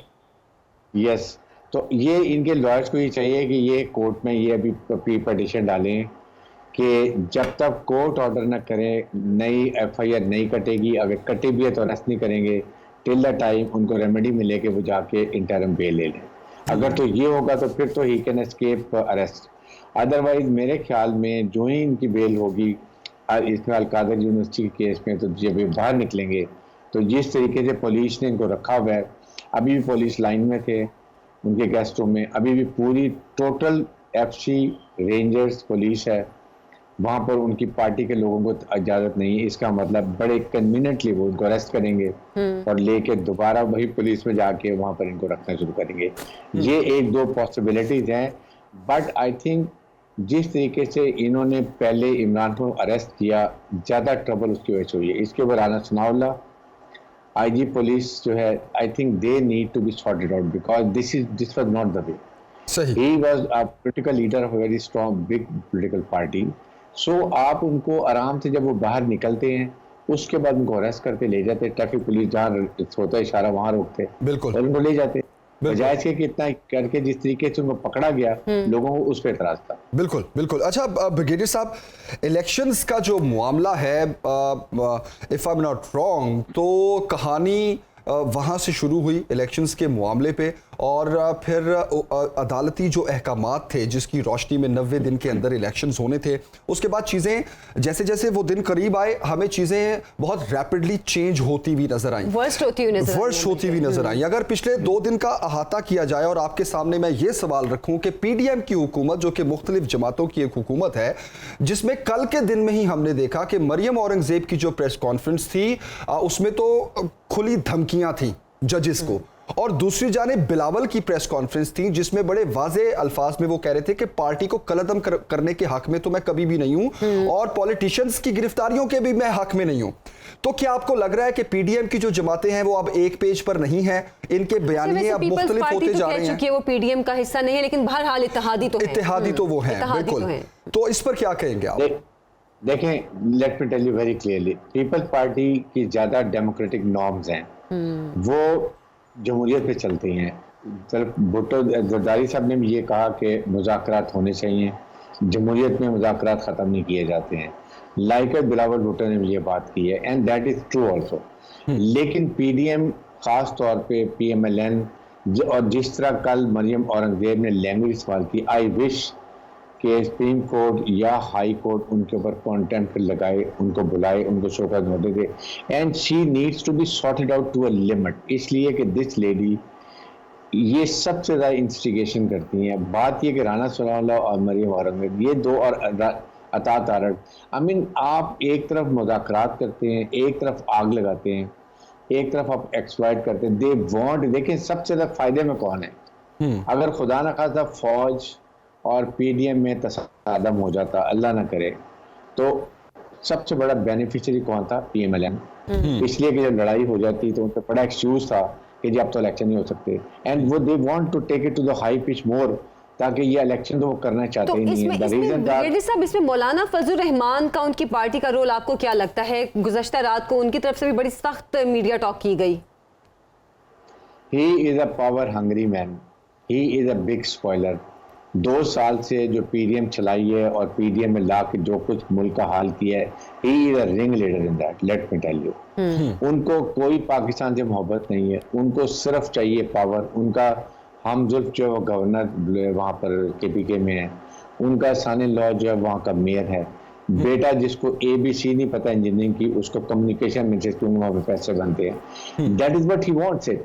लेकिन इनमें देखें, जब फौज ने ये कहा कि we are apolitical, that means कि अब सिविल पॉलिटिकल लीडरशिप की बहुत बड़ी जिम्मेदारी थी कि ये बताएं कि हम जिम्मेदार हैं, हम मैच्योर इनफ हैं, हम बैसाखियों के बगैर हम अवाम के फैसले अवाम की भलाई के लिए मिल बैठ के कर सकते हैं, बिल्कुल ऐसे जिसमें पीटीआई ने बहुत लचक दिखाई, उनका मुज़ाकराती भी तैयार होगी, but they can't because they have no nothing to show performance. Election में लोग पूछेंगे कि जी आपने क्या किया, आपने डॉलर महंगा किया, आपने गैस बिजली महंगी की, आपने पेट्रोल महंगा किया, आपने अवाम को रिलीफ नहीं दिया, आपने महंगाई कर दी, इन्फ्लेशन बढ़ा दी, तो what are they going to say? So that is why they don't want election. और इलेक्शन ना करने का क्या तरीका है? लड़ाई हो, झगड़ा हो, सुप्रीम कोर्ट से कन्फ्रंटेशन हो, पीटीआई की खुदा ना खासा सब ये लड़ाई झगड़ा, ये पॉलिटिकल अनस्टेबिलिटी, ये हमारी जो इकोनॉमी की सूरत हाल है, इंटरनेशनली हम कितना इस पे हम मुतासिर हो रहे हैं, या कहना चाहिए कि हमारा इमेज बाहर की दुनिया पे क्या जा रहा है। और खास तौर पर फिर जब हम इंटरनेशनल इमेज की बात करते हैं तो मुल्क की सलामती पर उसके बड़े सलामती के बहुत गहरे असर आते हैं। बिल्कुल देखें आयशा, बात यह है कि जब आपकी मुल्क में पॉलिटिकल स्टेबिलिटी होगी तो इकोनॉमिक स्टेबिलिटी होगी। बिल्कुल ऐसे। क्या इस वक्त जब IMF वर्ल्ड बैंक ने हमारी सारी जो प्रोग्राम रोका हुआ है और वो आपको कह रहे हैं कंडीशन पे कंडीशन लगा रहे हैं, तो should be show more political stability. They want के अभी ये पता नहीं है कि PMLN की गवर्नमेंट आनी है या PTI की आनी है, सो that is why they wanted कि ये दोनों बड़ी पार्टियां बैठ के PDM और PTI बैठ के एक कलेक्टिव विजडम के साथ डिसाइड करें कि क्या करना है, कैसे इकोनॉमी को रिवाइव करना है। दैट इज व्हाई आपको सऊदी अरब, आपका UAE, आपका China, nobody supporting you because they want कि पहले IMF वर्ल्ड प्रोग्राम ले। यही सवाल भी मेरे जहन में था ब्रिगेडियर साहब कि आपके दोस्त भी आपको सपोर्ट नहीं कर रहे सूरत हाल में, खास तौर पर जब चाइनीज फॉरेन मिनिस्टर आए हैं तो उन्होंने कहा कि पहले अपने मामला ठीक करें, बिल्कुल पहले अपनी जो सियासत है उसको ठीक करें। आपकी सियासत ठीक होगी तो आपके मुल्क के हालात ठीक होंगे। अवाम को पता होना चाहिए कि पूरे साल में क्या होना है, कब हुकूमत बननी है, कब असम्बली डिजॉल्व होनी है, कब इकॉनमी रिवाइव होनी है, कब बजट अनाउंस होने हैं। मुझे समझ नहीं आ रही कि ये हुकूमत, ये देखिए जो हुकूमत वक्त होती है उसकी रिस्पॉन्सिबिलिटी होती है टू हालात को नॉर्मलाइज करना, पॉलिटिकल टेम्परेचर डाउन करना और मुल्क को तरक्की की तरफ लेके जाना। आप अवाम क्यों नुमाइंदे चुनते हैं असेंबली में? That is the purpose. This is how it is happening and is really causing a big damage और solely responsibility I will take it is. लेकिन ब्रिगेडियर साहब, हम जहां फायदे और नुकसान की बात करते हैं तो आप देखें कि पिछले कुछ दिनों में सिर्फ नुकसान ही बर्दाश्त कर रहा है पाकिस्तान, लेकिन फायदे की अगर बात की जाए तो इस सारी सूरत हाल में बेनिफिशियरी कौन है? बड़ा बेनिफिशियरी इन एनवायरनमेंट के अंदर देखें ये है PMLN, इसलिए कि जितने हालात ख़राब होंगे वो जान के कर रहे हैं। दो हालात के, एक इलेक्शन डिले हो रहे हैं, नंबर 2 अगर खुदा ना खास्ता ज़्यादा हालात ख़राब हो जाते जिस तरह कि 2, 9 और 10 मई को हुए हैं तो उसके बाद क्या होना था। ब्रिगेडियर साहब मैं वापस आपकी तरफ आऊंगा, अहम खबर शामिल करेंगे। इस्लामाबाद हाई कोर्ट ने फ्रीकैन को नोटिस जारी कर दिए हैं और इस्लामाबाद हाई कोर्ट ने तोशा खाना केस पर कार्रवाई को रोक दिया है। ये बड़ी खबर सामने आई है। अदालत ने हुक्म इम्तना जारी कर दिया है, दोनों फ्रीकैन को नोटिस जारी कर दिया। तोशा खाना के काबिल समात होने से मुतालिक इमरान खान की दरखास्त पर दलाइल मुकम्मल हो चुके हैं। फयाज महमूद हमारे रिपोर्टर मौजूद हैं इस वक्त हाई कोर्ट पे, उनसे मजीद डिटेल्स जानेंगे। जी फयाज, क्या अदालत की तरफ से हुक्म आया है? जी, इस्लामाबाद हाई कोर्ट से इमरान खान के लिए बड़ा रिलीफ सामने आया है जब chief justice Islamabad high court justice Aamir Farooq ने तोशा खाना केस में फौजदारी कार्रवाई पर अदालती कार्रवाई को रोकने के अहकाम जारी कर दिए हैं और हुक्म इम्तना जारी कर दिया है। अदालत ने कहा है हुक्म सानी जो ट्रायल कोर्ट है वो इस केस का ट्रायल रोक दे और इस के हवाले से अदालत ने फ्रीकैन को नोटिस भी जारी कर दिए हैं और कहा है कि जब तक इस्लामाबाद हाई कोर्ट इस मामले को तय नहीं कर देती तब तक अदालत अब इस पे कोई भी फर्दर कार्रवाई को आगे नहीं बढ़ाएगी, क्योंकि 13 मई को अदालत ने गवाहों को तलब कर रखा था जिसमें इमरान खान के खिलाफ इस्तगासा के गवाहों के बयानात कलमबंद होने थे और अब अदालत ने क्योंकि हुक्म इम्तना जारी कर दिया है तो इमरान खान के खिलाफ तोशा खाना केस में फौजदारी कार्रवाई को फौरी तौर पर रोक दिया गया है और रोकने के अहकाम भी जारी कर दिए गए हैं। ख्वाजा हारिस इमरान खान के वकील अदालत में पेश हुए, उन्होंने इस पे मुख्तलिफ इशूज को हाईलाइट किया था जिसमें उन्होंने एक तो कहा था कि ये तो जो complaint election commission of Pakistan ने दायर की थी ये तो काबिल समाअत ही नहीं है और ना ही कोई उसका इख्तियार था। इलेक्शन कमीशन ने गैर कानूनी तौर पर ये दायर की थी, वो कानून के मुताबिक दायर की जानी थी, लेकिन कानूनी तकाजे पूरे नहीं किए गए, जिसके बाद दलाइल मुकम्मल होने के बाद अदालत ने उनकी दरखास्त पर नोटिस जारी कर दिए। और नोटिस जारी करने के बाद ख्वाजा हारिस ने अदालत से कहा कि क्योंकि जो है फौजदारी कार्रवाई आगे बढ़ रही है, ट्रायल कोर्ट चार्ज फ्रेम कर चुकी है, तो इसलिए अदालत से इस्तदा है कि हुक्म इम्तना जारी कर दिया जाए। तो इमरान खान के वकील ख्वाजा हारिस की अदालत ने इस्तदा मंजूर करते हुए फौरी तौर पर हुक्म इम्तना जारी कर दिया है और हुक्म इम्तना की दरखास्त पर भी फ्रीकैन को नोटिस जारी कर दिए हैं। जबकि 13 मई को, क्योंकि अब समाअत के लिए मुकर्रर था, अब अदालत ने हुक्म जारी कर दिया है कि 13 मई को वकला जाकर ये इस्लामाबाद हाई कोर्ट का ऑर्डर ट्रायल कोर्ट में जमा करवा दें और ट्रायल कोर्ट अब मजीद कार्रवाई को आगे ना बढ़ाए। सही। फयाज महमूद, अब इस केस के अलावा जो बाकी केसेस का आप जिक्र कर रहे थे, उनकी कार्रवाई के हवाले से भी बताइए, और इमरान खान साहब जो हैं उनकी बेल के हवाले से भी बताएं। क्या is it now free to go? नहीं, अभी उस जो जमानत दरखास्त की जमानतें हैं उनके ऊपर अभी समाअत होना बाकी है। अभी सिर्फ तोशा खाना फौजदारी कार्रवाई की हद तक इस केस की समाअत हुई है, जो चीफ जस्टिस आमिर फारूक ने समाअत की है। इमरान खान इलेक्शन इस वक्त भी पुलिस लाइन में मौजूद है। जब उनको यहाँ पर मुंतकिल कर दिया जाएगा, अदालत पहुँचाया जाएगा और उसके बाद फिर चीफ जस्टिस उनकी जमानत की दरखास्तों पर समाअत करेंगे। उसके बाद अदालत उस पर फैसला करेगी कि इमरान खान की जो दरखास्त जमानत है उसको एक्सटेंशन होती है, बुरी जमानत को एक्सटेंड किया जाता है, या फिर की जमानत खारिज होती है। बहरहाल ये अभी समाअत नहीं हुई। 11 बजे उस केस की समाअत का वक्त मुकर्रर है, जो अब से कुछ ही देर बाद शुरू होगी, लेकिन अभी तक इमरान खान को क्योंकि पहुंचाया नहीं गया है। जब वो आएंगे और उसके बाद उन दरखास्त से जमानत ये केस अभी इसकी क्या कोई अगली हियरिंग भी होगी या ये केस अदालत की तरफ से डिसमिस कर दिया गया है? नहीं, अभी नेक्स्ट हियरिंग होगी, उसके लिए अभी तक अदालत ने डेट नहीं दी। अगली समाअत पे इलेक्शन कमीशन ऑफ पाकिस्तान के वकील को भी सुना जाएगा और जो फ्रीकैन है उनको सुनने के बाद अदालत हतमी फैसला देगी। हतमी फैसला आने तक ट्रायल कोर्ट को कार्रवाई से रोका गया है। अभी तक केस को खत्म नहीं किया गया। अभी तक तो सिर्फ इस हद तक दिया गया है कि पहले फ्रीकैन को सुना जाएगा, सुनने के बाद अदालत फैसला करेगी। जब हतमी फैसला आएगा तब वो ट्रायल कोर्ट अपनी कार्रवाई आगे बढ़ा सकेगी या नहीं बढ़ा सकेगी, लेकिन अब मामला इस्लामाबाद हाई कोर्ट में मौजूद है। फयाज महमूद, मजीद भी आपसे अपडेट्स लेंगे हम। अभी तक की जो अपडेट है वो ये है कि इमरान खान की दरखास्त जमानत पर फैसला तो अभी होना है, लेकिन तोशा खाना केस की जो कार्रवाई है उस हवाले से हमारे रिपोर्टर हमें अपडेट कर रहे थे। ब्रिगेडियर साहब, वापस आपकी तरफ आते हैं। सर, अब ये जो तोशा खाना केस है, इस हवाले से भी अब खबर सामने आ गई है, इस पर कार्रवाई जो है वो अदालत ने रोक दी है। रिलीफ मिल गया है। ये आपके ख्याल में कितना बड़ा रिलीफ है पीटीआई के लिए? ये बहुत बड़ा रिलीफ है पीटीआई के लिए और बहुत बड़ा सेटबैक है पीएमएलएन के लिए, क्योंकि वो इस पर बड़ा डिपेंड कर रहे हैं। दे वांटेड टू बहुत स्पीडी ट्रायल ये चाह रहे थे कि बहुत जल्दी ट्रायल हो और अगर कन्विक्शन हो जाए इमरान की। तो देखिए, बात ये है कि आप सियासी लड़ाई सियासी तरीके से लड़ें। ये आपको जो तोशा खाना में या तो फिर सबका केस चलाएं, आपने इसमें पीएमएलएन ने, पीपल्स पार्टी ने, सबके लीडर ने बहुत इसके फ़ायदे उठाए हुए हैं, गाड़ियाँ ली हैं जो कि अलाउड नहीं थी लेनी। तो ये चीज़ों को देखें तो फिर इलेक्शन कमीशन काम है कि बैलेंस आउट करें। आप या तो इनका रोकते, इसके बाद उनको भी ट्रायल देखते, जब अगर सबकी निकले सबको इकट्ठा केस डाल देते ताकि एक को तमाइज़ नहीं करें। आज इमरान को सजा हो जाती है और वो इलेक्शन एरिना से बाहर जाते हैं, तो इसका मतलब पीएमएलएन को बाद में केस भी चलता है, 10 साल के बाद उनको सजा होती है, बड़ी दफर है। ये नहीं होना चाहिए। इसी तरह फॉरेन फंडिंग केस में अगर इमरान खान को चेक किया तो बाकियों ने भी चेक करें, उसके बाद करें। आई से कि बी वेरी फेयर।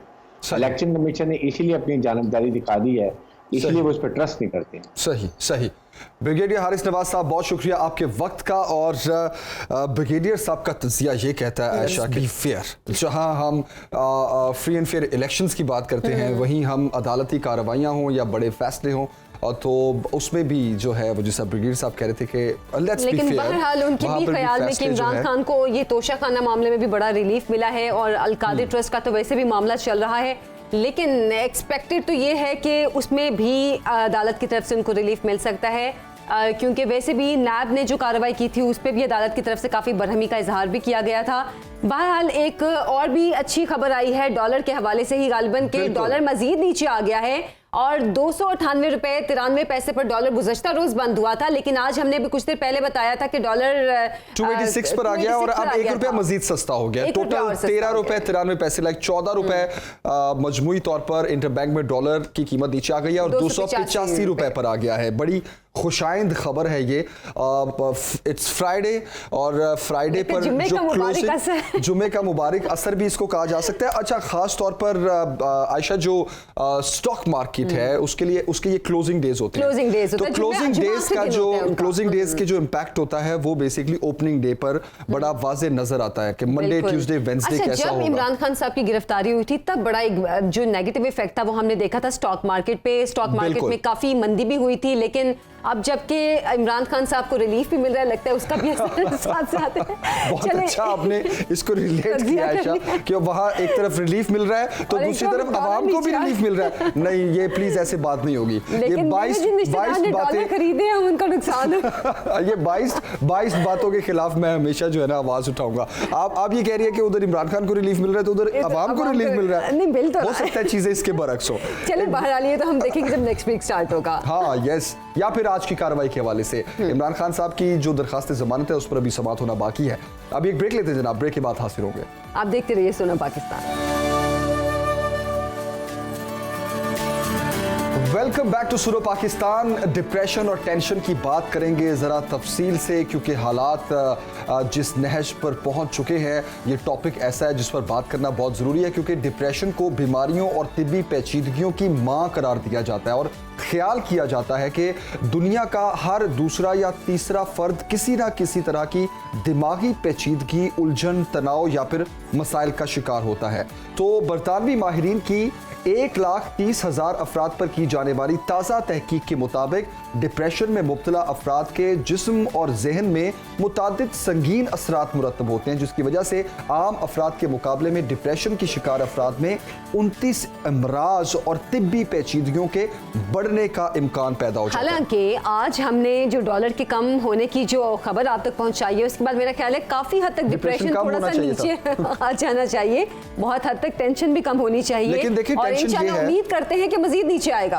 आमीन। लेकिन डिप्रेशन और टेंशन की एक वजह ये भी है कि अभी तो चले नीचे आ गया, अब मजीद ऊपर कितना जाएगा, ये भी तो टेंशन है। क्योंकि हमारे मुल्क में कोई और जाएगा कब, जगह फिक्स नहीं होती ना। आज अगर डॉलर नीचे आया है तो कल फिर ऊपर चला जाएगा, अगर गोल्ड का रेट नीचे आया तो फिर चला जाएगा। लेकिन बहरहाल लेकिन इस उतार चढ़ाव में सिचुएशन है, बिल्कुल इस उतार चढ़ाव में, लेकिन आवाम को तो रिलीफ नहीं मिल रहा, महंगाई तो कम नहीं हो रही, आवाम को रिलीफ नहीं मिल रहा, और जो पॉलिटिकल सिचुएशन है वो भी हमारी बहुत हद तक डिप्रेशन के बढ़ने की वजह है। तो इस पे हम बात करेंगे। डॉक्टर सैयद सदाकत अली साहब आज हमारे साथ स्टूडियो में मौजूद हैं। सर, आपको प्रोग्राम में खुशामदीद कहते हैं और गुड मॉर्निंग कहते हैं। तो सबसे पहले हमारे जो मुल्की हालात हैं, जो मसाइल हैं, ये डिप्रेशन को बढ़ने में किस हद तक ये मुआविन होते हैं, कितना बढ़ाते हैं हमारा डिप्रेशन, जो आपकी पॉलिटिकल सिचुएशन होती है या जो आपकी इकोनॉमिक सिचुएशन होती है?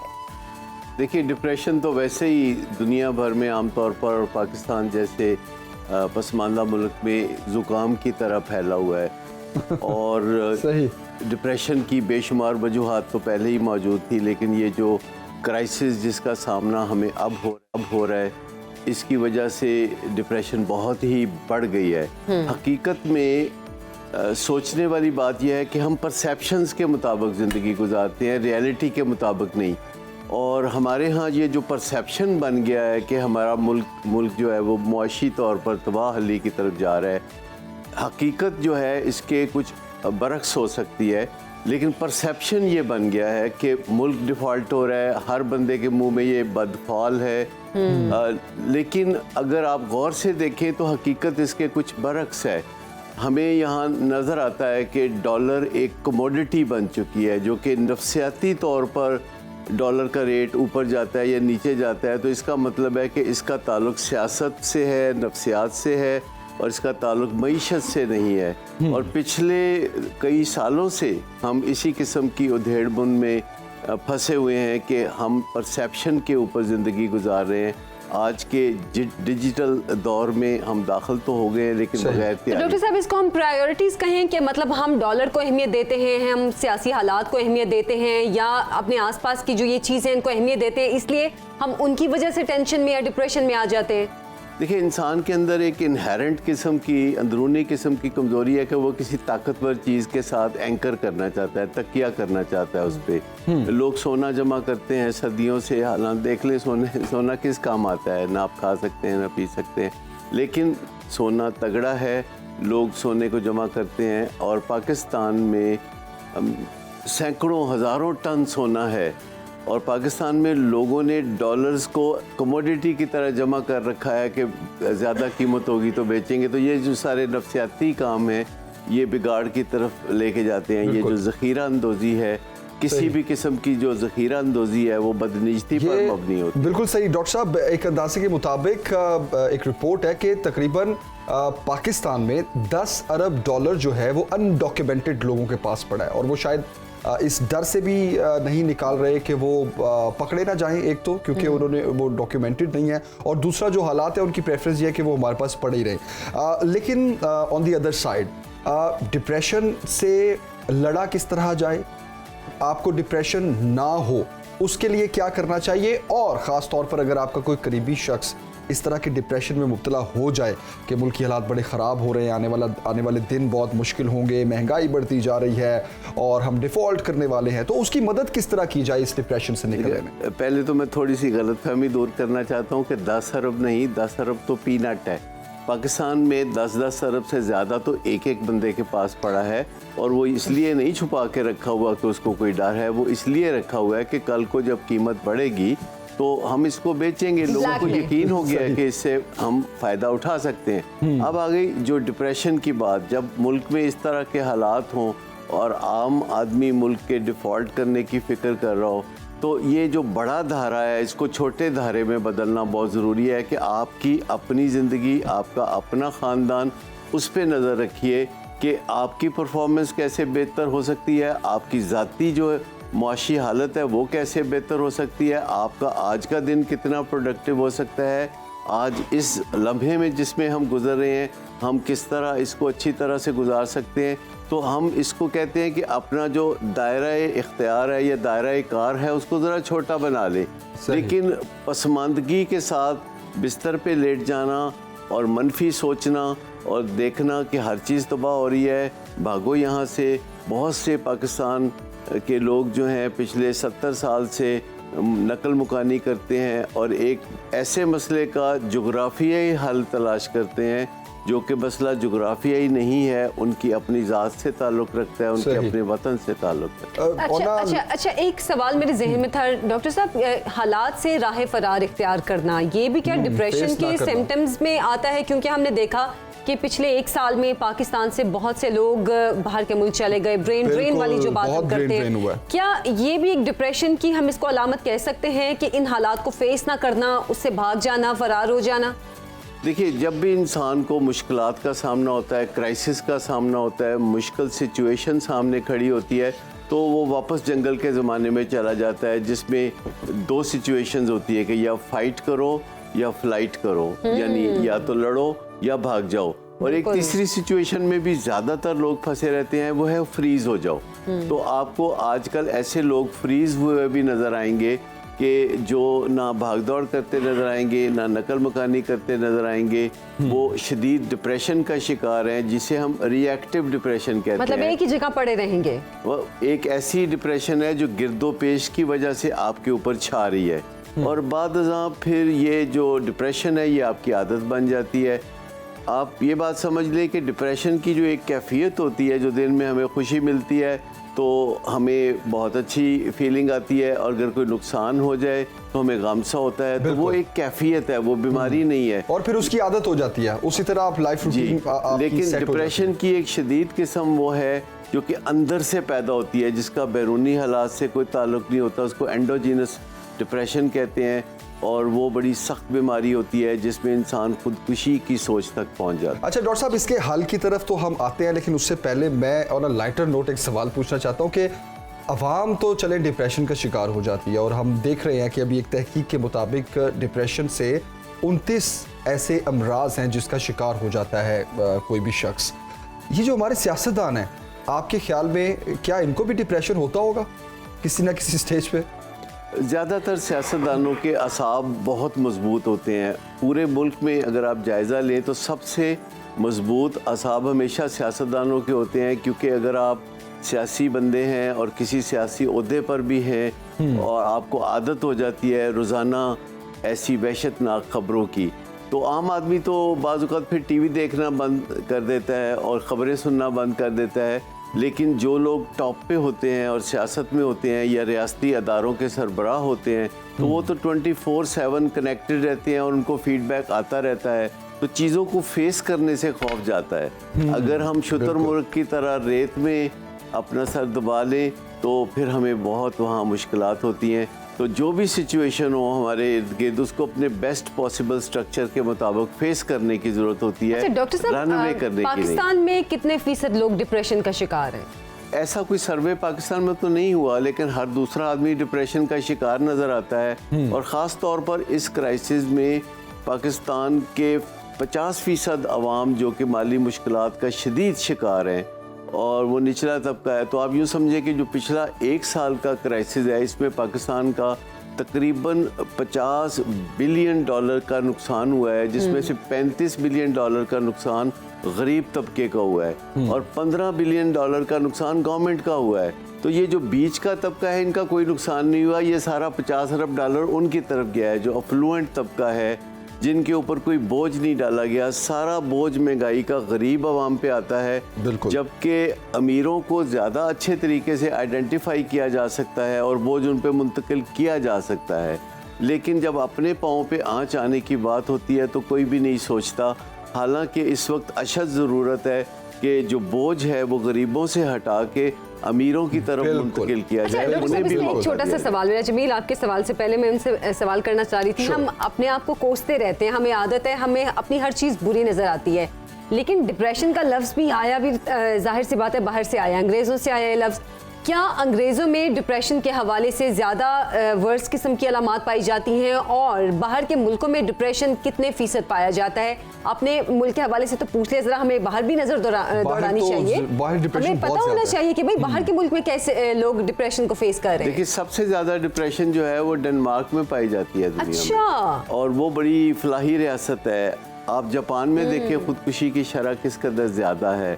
अमेरिका में और यूके में डिप्रेशन बेहद ज़्यादा है। ख़ास तौर पर अंग्रेज़ तारीख़ी तौर पर डिप्रेशन ज़्यादा हैं। अगर आप अभी भी जाएं तो वो लड़ने को पड़ते हैं असूल के नाम पे, वो क्रूएलिटी की हद तक दूसरों को भी स्नब करते हैं और दूसरों की इस्लाह के नाम पे या दूसरों को बेहतर बनाने के नाम पे वो जो है आउट ऑफ द वे जाके इक़दामात करते हैं, जिससे कि उनको खुद ही कोफ्त होती है, खुद ही एंग्जाइटी होती है। और जब एंग्जाइटी चलती रहती है तो अल्टीमेटली वो कल्मिनेट होती है डिप्रेशन में। बिल्कुल। तो उनके ऊपर दवाएं भी कम असर करती हैं। मैं आपको यह बात बता के थोड़ा हैरत ज़्यादा करूँगा, पाकिस्तान में जितनी दवा से लोग सेहतयाब हो जाते हैं, बरतानिया में उससे 2 गुना दवा देनी पड़ती है। हाँ जी, यस। अच्छा, बाहर का तो खैर फैमिली सिस्टम और फैमिली स्ट्रक्चर भी ऐसा है कि वो लोग बहुत अलोन फील करते हैं और उनका डिप्रेशन तो हमारे से कहीं ज़्यादा है। डॉक्टर साहब, कोरोना एक बहुत बड़ी वजह है इसको ट्रिगर करने में, और ख़ास तौर पर फिर कोरोना के 2 साल के बाद जो इकोनॉमिक क्राइसिस हैं वो भी एक बहुत बड़ी वजह है कि लोग अभी तक डिप्रेशन से नहीं निकल पाए। तो अगर इसके हल की बात की जाए तो इसका हल क्या है कि आप डिप्रेशन का शिकार ना हो, आप हैप्पी रहें, और अगर आपको कोई लगे कि डिप्रेशन में है तो आप उसकी मदद भी कर सकें? देखिए, एक तो ये है कि इलाज मुआवजा, लेकिन उससे पहले मैं इसका सादा सा हल बताता हूँ जो कि बिल्कुल मुफ्त है। यानी आप यूँ समझें कि अगर एंग्जाइटी या डिप्रेशन है तो आप ज़्यादा से ज़्यादा पैदल चलें, यानी कम से कम 10,000 स्टेप्स जो हैं वो रोज़ाना पैदल चलना चाहिए, जिसमें से कम 3-4 हज़ार स्टेप्स तो आप घर में कर सकते हैं। ये मुफ्त है। उसके बाद अगर आप रात 10 बजे से पहले सो जाते हैं तो आपको डिप्रेशन नहीं होगी, और ये बात भी बिल्कुल मुफ्त है, और आप आसानी से फ्री में सो सकते हैं। सही। तीसरी बात यह है कि अपने घर के मुलाजमों से, अपने घर के अफराद से उलझने से परहेज़ करें, और इससे भी कोई ख़र्च नहीं आता। और रिलेशनशिप दुनिया की सबसे बड़ी ताकत है जो कि इंसानों को डिप्रेशन से बचाती है, और यूरोपीय ममालिक में और अमेरिका में रिलेशनशिप का क्राइसिस है। लोग एक दूसरे से कोई ताल्लुक वास्ता नहीं रखना चाहते, और अब पाकिस्तान में भी लोग एक दूसरे से तपिश की वजह से दूर भागना चाहते हैं।